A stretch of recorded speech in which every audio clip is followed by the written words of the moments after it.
น้องป้องปายเบิดสุคนเนาะ FC ทางช่องบ่ภูมิบ้านนาเนาะมื้อนี้บ่ภูมิบ้านนาก็สิมาตามแนวทางให้พี่น้องคือเก่าเนาะสำหรับหวยลาวพัฒนาเนาะพี่น้องเนาะของงวดวันที่5เนาะพี่น้องเนาะก็มาเบิ่งนำกันเนาะนี่สำหรับงวดวันที่5เนาะที่มันออกเมื่อคืนนี่เนาะพี่น้องเนาะนี่ก็มาเบิ่งผลมันออกนำกันเนาะครับเนาะเมื่อคืนนี่ข้างบนเนาะพี่น้องเนาะข้างบนออก29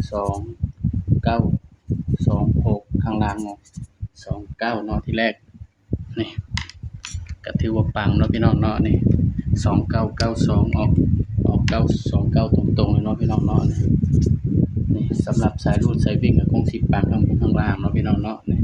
ที่แรกบ่าวเสียใจ26แม่นบ่เพราะว่า6มันออกไปแล้วเนาะบ่าวก็เลยบ่ใส่พี่น้องก็เลยนี่เนาะนี่ก็ถือว่าปังเนาะพี่น้องเนาะสำหรับแนวทางเวลาพัฒนาเฮาเนาะเพราะฉะนั้นก็ไปกันต่อนะครับเนาะงวดวันที่7เด้อพี่น้องเด้อบัดนี้สำหรับมื้อนี้เนาะไผได้ก็ดีใจนำเด้อพี่น้องเด้อคนใดปังก็ดีใจนำเนาะครับเนาะสำหรับมื้อนี้ไปตามกันต่อเลยพี่น้องงวดวันที่7เนาะ7พฤศจิกายน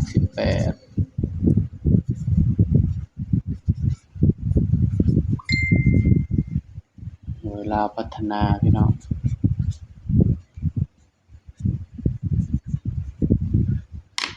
วันนี้ไปได้ก็ดีใจนำเนาะพี่น้องเนาะ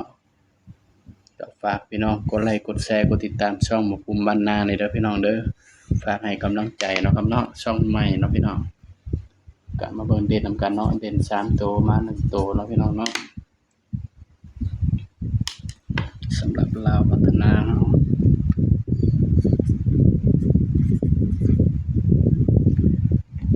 สำหรับเด่นเนาะพี่น้องเนาะเด่นตัวแรกเนาะ8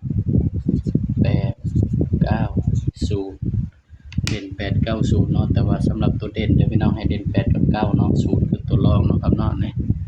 ย้ำมาตัวเลขก็เป็นเพียงแนวทางเนาะครับเนาะมีเข้าแล้วก็มีหลุดเนาะพี่น้องเนาะมักกันต่างๆบ่มักก็เลื่อนผ่านเนาะครับเนาะบ่าวก็ให้เพื่อเป็นแนวทางเท่านั้นเนาะพี่น้องเนาะเพราะฉะนั้นก็มาจับคู่นำกันเลยพี่น้องบัดนี้จับ8กันเนาะครับเนาะ81 82 83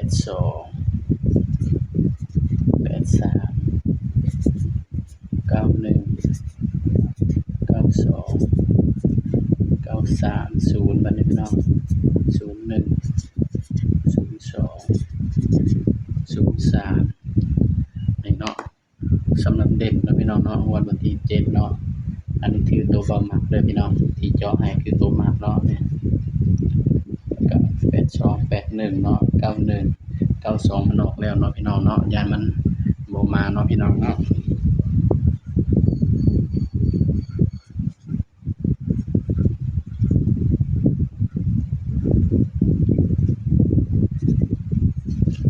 มาเบิ่งชุด3ตัวนำกันพี่น้อง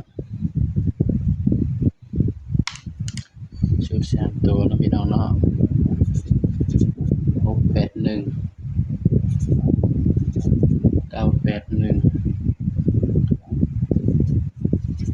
718นี่ก็คือแนวทางเนาะสำหรับเวลาพัฒนาเนาะครับเนาะของงวดวันที่7พฤศจิกายน68เด้อพี่น้องเด้อ